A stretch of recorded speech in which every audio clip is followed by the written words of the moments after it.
पिला माने तुम समस्त को मु स्वागत करछु मो यूट्यूब चैनल। तो प्लस टू सेकेंड ईयर तो plus two second year arts पिला जो मानकर हिस्ट्री अछि तो पिला माने हिस्ट्री पिला माने तम मानक पई गोटे वीएसटी नि आछि। तो वीएसटी रे तो आज हमें को निज को निजे हमें को ना परीक्षा करबा बुझेला। तम मानक पई आज मोटे परीक्षा करियो काहे कि ना जदि तमे आज तो परीक्षा न करो तले परीक्षा हले हैरान हे जो बुझेला। तो आज हमें को ना परीक्षा आज हमें परीक्षा करबा काली को ना हमें एग्जाम दबा को जो बुझेला। तो सेही भली हमें करबा।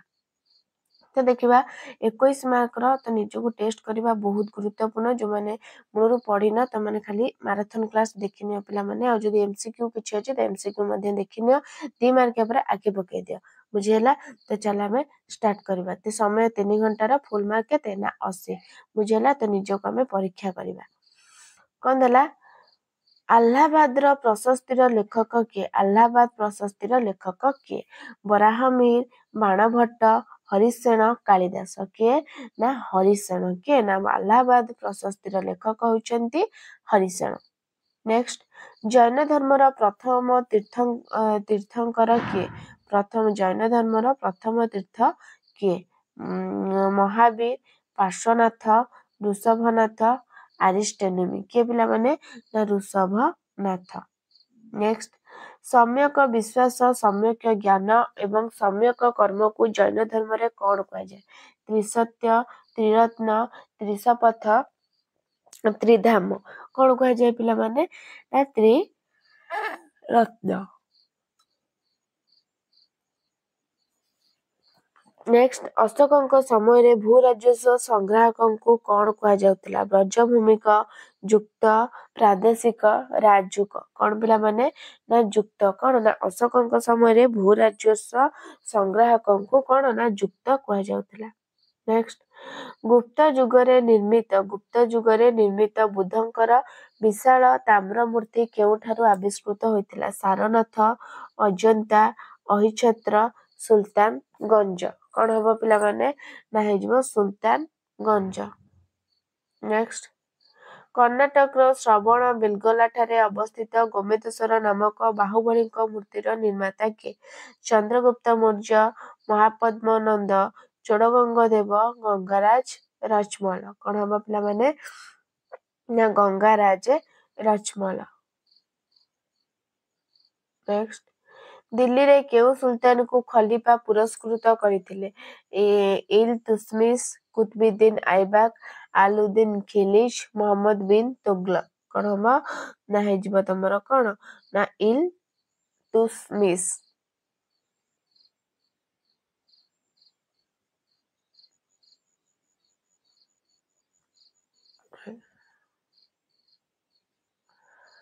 नेक्स्ट कौन देला दिल्ली ठारे दिन पन्नाहा नामक एक प्रासाद किए निर्माण करथिले हुमायून शेरशाह जहांगीर शाहजहां कौन हम पिला माने ना तमरो हेजबो कौन ना हुमायून के ना हुमायून।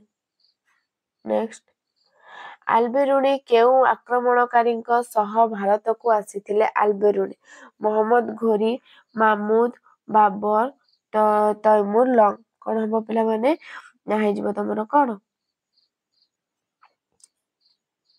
ना तमरो हेजबो महमूद कौन ना महमूद। नेक्स्ट क्वेश्चन सुल्तान इल्तुतमिश को मृत्यु परे केउ महिला दिल्ली सिंहासन आरोहण करथिले रेजिया पद्मावती चांदबीबी दुर्गावती कौन हम ना रेजिया कौन ना रेजिया। नेक्स्ट गुरु नानक काहाकू तांकर उत्तराधिकारी भाबरे बाछिथिले अंगद अर्जुन गोविंद सिंह तेग बहादुर काहाकू बाछिथिले पिला माने ना अंगद काहाकू ना अंगद को बाछिथिले। नेक्स्ट बक्सी जगबंधु केउ मानकर नेता थिले सिपाही मानकर पाइक मानकर सन्यासी मानकर कंध मानकर कहार थिले पिला माने ना पाइक मानकर बक्सी जगबंधु नेता थिले। नेक्स्ट क्वेश्चन सूर्यास्त नियम केउ भू राजस्व नीति सहित संपृक्त रयतवारी व्यवस्था महालवारी व्यवस्था चिरस्थायी बंदोबस्त पंचवर्षीय बंदोबस्त कौन हम ना चिरस्थायी बंदोबस्त कौन ना चिरस्थायी बंदोबस्त। नेक्स्ट କାହାକୁ ଭାରତୀୟ ରେଳପଥର ଜନକ ରୂପେ ଅଭିହିତ କରାଯାଏ? Lord William Bentinck, Lord Dalhousie, Lord Canning, Lord Cornwallis. କଣ ହବ ନା ହେଇଯିବ ଲର୍ଡ ଡେଲହାଉସି। କଣ ନା ଲର୍ଡ ଡେଲହାଉସି। ନେକ୍ସଟ 1857 ବିଦ୍ରୋହରେ ଲକ୍ଷ୍ନୌ ଠାରେ ନେତୃତ୍ୱ କିଏ ନେଇଥିଲେ? ନାନା ସାହେବ, ଲକ୍ଷ୍ମୀବାଇ, ବେଗମ ହଜରତ ମହଲ, ତାନ୍ତିଆ ଟୋପେ।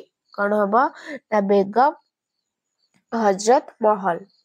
ନେକ୍ସଟ ବ୍ରିଟେନର ରାଜା ଭାରତର କେଉଁ ସ୍ଥାନକୁ ଇଷ୍ଟ ଇଣ୍ଡିଆ କମ୍ପାନୀକୁ ହସ୍ତାନ୍ତର କରିଥିଲେ? କଲିକତା, ମାଡ୍ରାସ, ବମ୍ବେ, ପଣ୍ଡିଚେରୀ। କଣ ହବ ନା ବମ୍ବେ।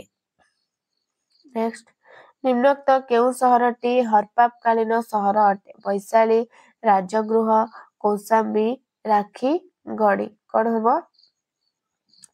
ନା ହବ ରାକ୍ଷୀଗଡି। କଣ ନା ରାକ୍ଷୀଗଡି। ନେକ୍ସଟ କିଏ ସମ୍ବିଧାନ ସଭାରେ ଚିଠା ପ୍ରସ୍ତୁତିରେ ବିଶେଷ ସହଯୋଗ କରିଥିଲେ? S.N. ମୁଖାର୍ଜୀ, ଜବାହରଲାଲ ନେହେରୁ, ରାଜେନ୍ଦ୍ର ପ୍ରସାଦ, ସରଦାର ପଟେଲ। କଣ ହବ ନା S.N. ମୁଖାର୍ଜୀ। ନେକ୍ସଟ କ୍ୱେଶ୍ଚିନ୍ ଉତ୍କଳର ଦୀପିକାର ସମ୍ପାଦକ କିଏ ଥିଲେ? ଉତ୍କଳ ଦୀପିକାର ଗୌରୀଶଙ୍କର ରାୟ, ରାଧାନାଥ ରାୟ, ଫକୀରମୋହନ ସେନାପତି, ମଧୁସୂଦନ ରାଓ। କଣ ହବ ନା ଗୌରୀଶଙ୍କର ରାୟ। ନେକ୍ସଟ କେଉଁ ବ୍ୟକ୍ତିଙ୍କ ଆହ୍ୱାନରେ ରମାଦେବୀ ଭୂଦାନ ଆନ୍ଦୋଳନ ଯୋଗ ଦେଇଥିଲେ? ମହାତ୍ମା ଗାନ୍ଧୀ, ବିନୋବା ଭାବେ, ମଧୁସୂଦନ ଦାସ, ଗୋପବନ୍ଧୁ ଦାସ। କଣ ହବ ନା ବିନୋବା ଭାବେ।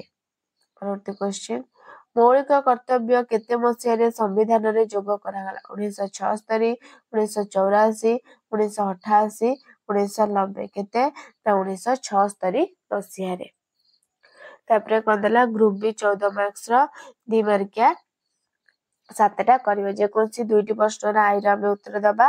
ମହାବୀରଙ୍କ ପଞ୍ଚ ପ୍ରତିଜ୍ଞା କଣ ଥିଲା ନା ଅହିଂସା ଥିଲା, ସତ୍ୟ, ଐଶ୍ୱର୍ଯ୍ୟ, ଅପରିଗ୍ରହ ଓ ବ୍ରହ୍ମଚର୍ଯ୍ୟ। ପ୍ରଥମ 4ଟି କଣ ନା ଉପଦେଶ ପାର୍ଶ୍ୱନାଥ ପ୍ରଦାନ କରିଥିବା ବେଳେ ମହାବୀର ଶେଷ ବ୍ରତର ସ୍ରଷ୍ଟା ଥିଲେ। ଏହି ପଞ୍ଚବ୍ରତକୁ ଗୃହୀମାନେ ପାଳନ କଲେ ପଞ୍ଚ ଅନୁବ୍ରତ ଏବଂ ସନ୍ନ୍ୟାସୀ ମାନେ ପାଳନ କଲେ ଏହାକୁ ପଞ୍ଚ ମହାବ୍ରତ ବୋଲି କୁହାଯାଏ। କଣ ନା ଗୃହୀମାନେ ପାଳନ ପଞ୍ଚ ଅନୁବ୍ରତ, ସନ୍ନ୍ୟାସୀ ମାନେ ପାଳନ କଲେ ପଞ୍ଚ ମହାବ୍ରତ ବୋଲି କୁହାଯାଏ।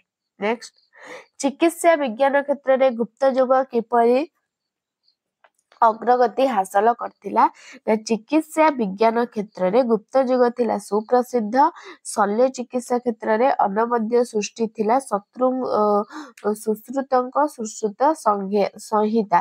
ତେଣୁ ସୁଶ୍ରୁତଙ୍କୁ ଆଧୁନିକ ଶଲ୍ୟ ଚିକିତ୍ସାର ଜନକ ବୋଲି ଅଭିହିତ କରାଯାଇଥାଏ। ଭାଗବତଙ୍କ ଅଷ୍ଟାଙ୍ଗ ସଂଗ୍ରହ ଏବଂ ଅଷ୍ଟାଙ୍ଗ ହୃଦୟ ସଂହିତା ଚିକିତ୍ସା ବିଜ୍ଞାନ କ୍ଷେତ୍ରରେ ଅନ୍ୟ 2ଟି ଅନବଦ୍ୟ ସୃଷ୍ଟି ଥିଲା। ହସ୍ତି ଚିକିତ୍ସା ନିମିତ୍ତ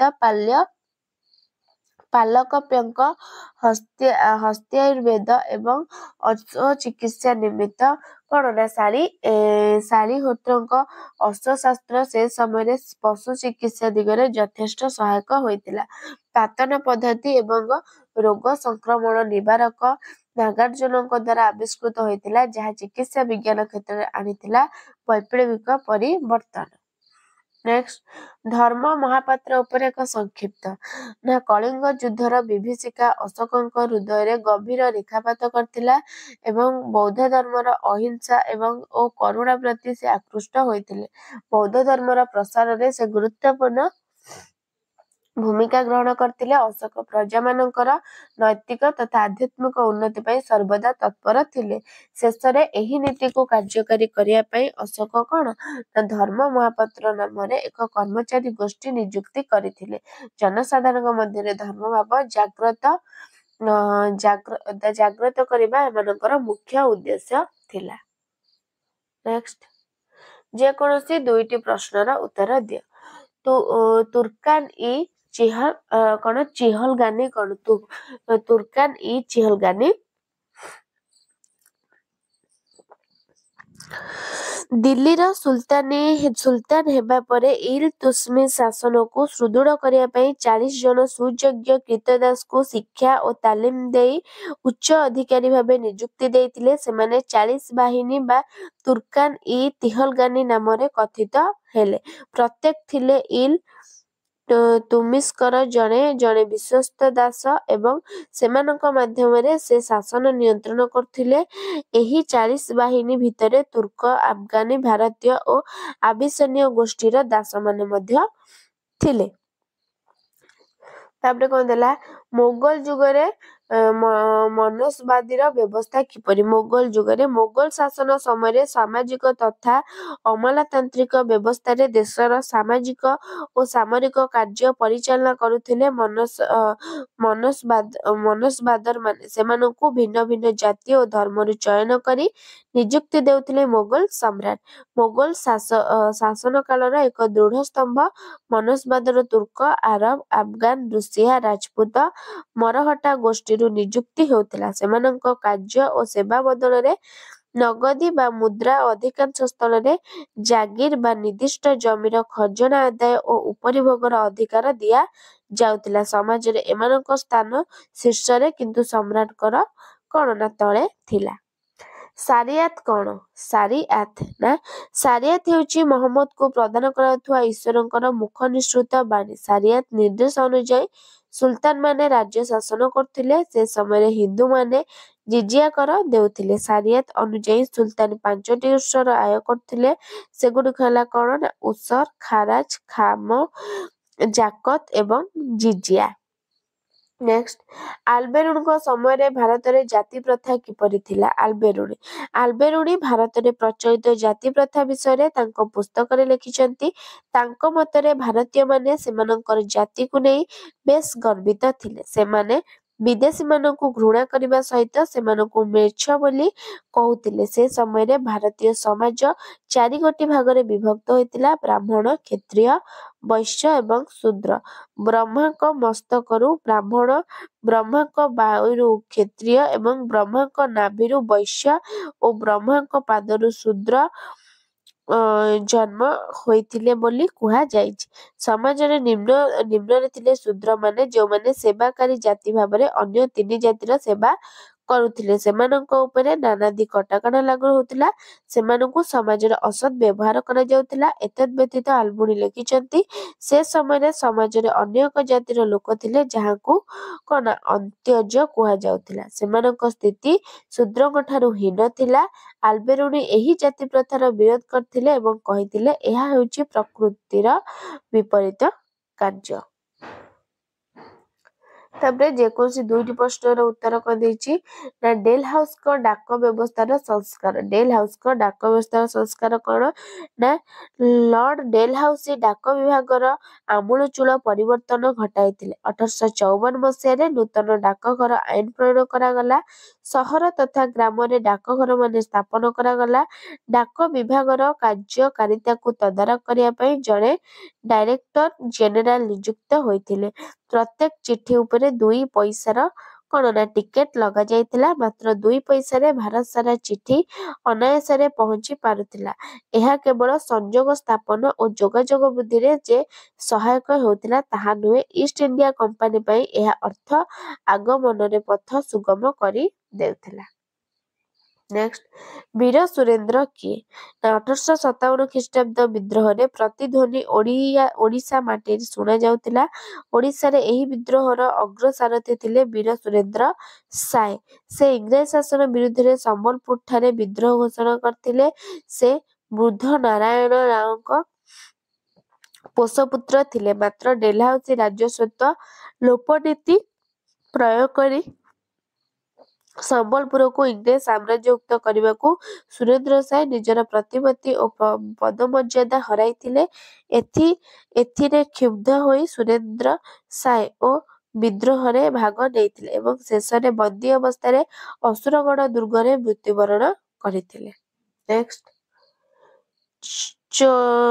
ଚୌରୀ ଚୌରା ଘଟଣା କଣ? ଚୌରୀ ଚୌରା ଅସହଯୋଗ ଆନ୍ଦୋଳନ ପୂର୍ଣ୍ଣ ସଫଳତା ଆଡ଼କୁ ଗତି କରୁଥିବା ବେଳେ ଗାନ୍ଧିଜୀ ହଠାତ୍ ଆନ୍ଦୋଳନ ବନ୍ଦ ପାଇଁ ନିର୍ଦ୍ଦେଶ ଦେଇଥିଲେ। ଉତ୍ତରପ୍ରଦେଶ ଚୌରୀ ଚୌରାଠାରେ 1922 ମସିହା ଫେବୃଆରୀ 5 ତାରିଖରେ କଣ ନା 3000 ଊର୍ଦ୍ଧ୍ୱ କୃଷକଙ୍କୁ ନେଇ ଏକ କଂଗ୍ରେସ ଶୋଭାଯାତ୍ରା କଣ ନା ଅଗ୍ରଗାମୀ ହୋଇଥିବା ବେଳେ ପୋଲିସ ଏବଂ ଉପରକୁ ଗୁଳି ଚାଳନା ପୋଲିସ ଏହା ଉପରକୁ ଗୁଳି ଚାଳନା କରିଥିଲା। ଫଳରେ ଉତ୍ତ୍ୟକ୍ତ ଜନତା ସେଠାରେ ଥିବା ଏକ ପୋଲିସ ଥାନାରେ ନିଆଁ ଲଗାଇ ଦେଇଥିଲେ। ଏହାଦ୍ୱାରା 22 ଜଣ ପୋଲିସ କର୍ମଚାରୀ ଜୀବନ୍ତ ଦଗ୍ଧ ହୋଇଥିଲା। ଏହି ଘଟଣାରେ ମହାତ୍ମା ଗାନ୍ଧୀ ବ୍ୟତୀତ ହଠାତ୍ ଆନ୍ଦୋଳନର ସ୍ଥଗିତ ହେଲା ବୋଲି ଘୋଷଣା କରିବାକୁ କୁହାଗଲା। ତାପରେ ଯେକୌଣସି ଗୋଟିଏ ପ୍ରଶ୍ନ ଉତ୍ତର ଗୋଟିଏ ପ୍ରଶ୍ନ ଆଲୋଚନା କରିବା।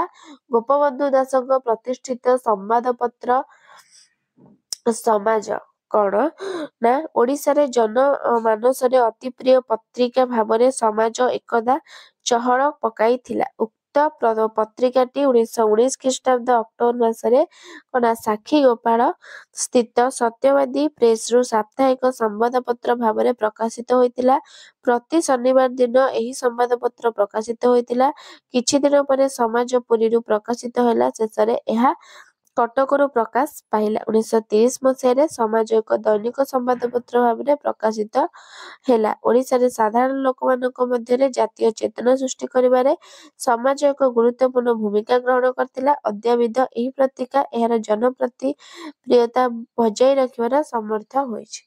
ତାପରେ ନେକ୍ସଟ କଣ ଦେଲା, ଲଟେରୀ କମିଟି କେବେ କେଉଁଠି ଗଠନ କରାଯାଇଥିଲା ଏବଂ ଏହାର ଉଦ୍ଦେଶ୍ୟ କଣ ଥିଲା ନା ଲଟେରୀ କମିଟି 1817 ମସିହାରେ ବଙ୍ଗପ୍ରଦେଶର କଲିକତାରେ ଗଠନ କରାଯାଇଥିଲା। ଲଟେରୀ ମାଧ୍ୟମରେ ଫଣ୍ଡ ସଂଗ୍ରହ କରାଯାଇ ଉକ୍ତ ଫଣ୍ଡର ଟଙ୍କାକୁ ସହରର ଉନ୍ନତିରେ ଲଗାଯିବାର ବ୍ୟବସ୍ଥା କରାଯାଇଥିଲା। ସହରର ଏକ ନୂତନ ମାନଚିତ୍ରକୁ ଅଙ୍କାଯାଇ ଲଟେରୀ କମିଟି ମାଧ୍ୟମରେ ଅନେକ ଉନ୍ନତିମୂଳକ କାର୍ଯ୍ୟ କରାଯାଇଥିଲା। ସହରରେ ଅଳିଆ ଆବର୍ଜନାକୁ ସଫା କରାଯାଇ ଭାରତୀୟ ଜନବସତି ଅଞ୍ଚଳରେ ରାସ୍ତା ଏବଂ ଗୃହମାନ ନିର୍ମାଣ କରାଯାଉଥିଲା। ନଦୀରୁ ସହରକୁ ଜଳ ଯୋଗାଣ କାର୍ଯ୍ୟକ୍ରମ ମଧ୍ୟ ଲଟେରୀ କମିଟି ମଧ୍ୟରେ କରାଯାଉଥିଲା। ତ ପିଲାମାନେ ତମମାନଙ୍କର କଣ ନା 2 ମାର୍କିଆ ସଇଲା। ତ 3 ମାର୍କିଆ ଦେଖ ଆନ୍ସର ମଧ୍ୟ ଦେଖେଇଦେବି, ତମେ ସ୍କ୍ରିନଶଟ ମାରି ନେଇଯିବ। ଯେକୌଣସି 2ଟି ପ୍ରଶ୍ନର ଉତ୍ତର ଦିଅ। କଣ ନା ଗୁପ୍ତ ଯୁଗର ସାହିତ୍ୟ ସମ୍ପର୍କରେ ଲେଖ। ଗୁପ୍ତ ଯୁଗର କଣ ନା ସାହିତ୍ୟ ସମ୍ପର୍କରେ ଲେଖ। ତାପରେ କଣ ଦେଲା, ଅଶୋକଙ୍କ କଳିଙ୍ଗ ଯୁଦ୍ଧର ଫଳାଫଳ। ଆର୍ଯ୍ୟ ଅଷ୍ଟାଙ୍ଗିକ ମାର୍ଗ ସମ୍ପର୍କରେ। ତାପରେ କୌଣସି 2ଟି ପ୍ରଶ୍ନର ଇବନ ବତୁତାଙ୍କ ସମ୍ପର୍କରେ ସଂକ୍ଷିପ୍ତ ଟିପ୍ପଣୀ। ଗୁରୁ ନାନକଙ୍କ ଧର୍ମମତ ସମ୍ବନ୍ଧରେ। ଆକବର କାହିଁକି ଉଦାର ଧର୍ମନୀତି ଅନୁସରଣ କରିଥିଲେ। ସୁଲତାନି ଯୁଗର ସାମରିକ ଶାସନ ବ୍ୟବସ୍ଥା କିପରି ଥିଲା।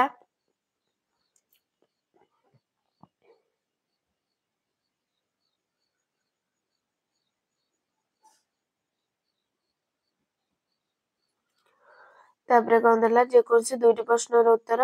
ଓଡ଼ିଶାରେ ଆଇନ ଅମାନ୍ୟ ଆନ୍ଦୋଳନ ପ୍ରଭାବ କିପରି ଥିଲା। ବିତ୍ତ ପ୍ରଭାବ କଣ।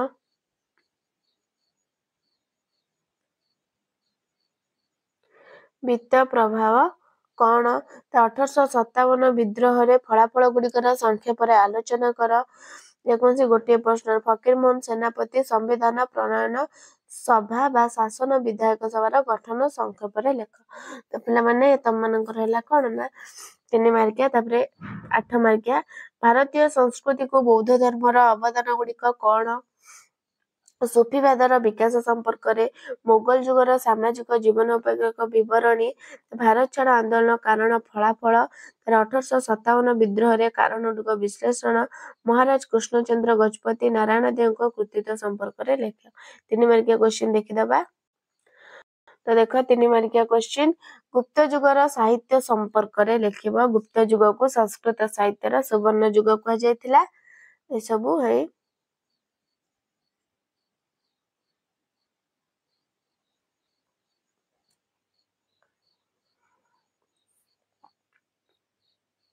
ଲେଖିଲ। ତାପରେ ଅଶୋକଙ୍କ କଳିଙ୍ଗ ଯୁଦ୍ଧର କଣ ନା ଫଳାଫଳ।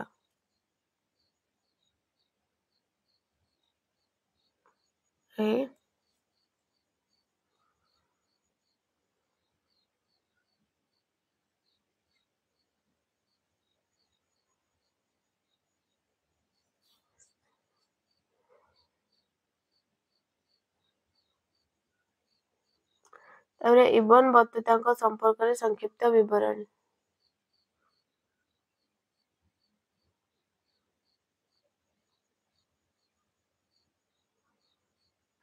एमती स्क्रीनशॉट मार नहीं जे पिला माने एकाथरे।